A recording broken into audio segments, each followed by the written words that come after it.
If you want to change DPI settings on a Motorola Signature, the first thing that you can do is you can open settings, then over here we can proceed to display settings, and then in here we can find the display size and text. And of course you can change the display size over here to make everything smaller or bigger quite easily, as you can see over here.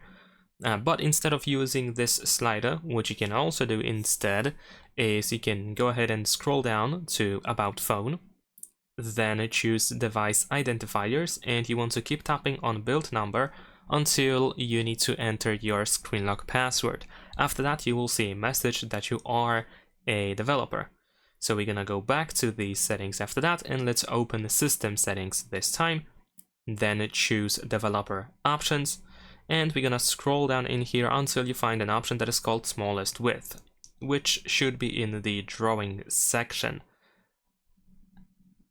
There we go, we have Drawing, and here we have the smallest width. There we go.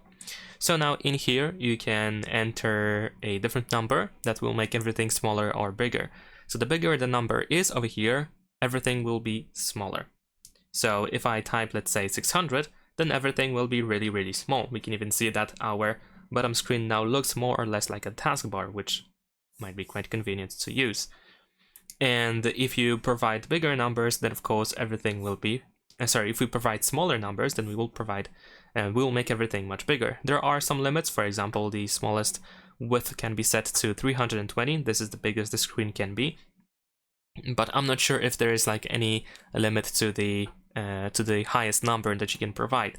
So you want to be careful. You probably don't want to use like really high numbers, like over 1,000 or something like that, because it might be quite easy to mess something up, and it might be difficult to revert those changes. And that is pretty much it. Leave a like and subscribe.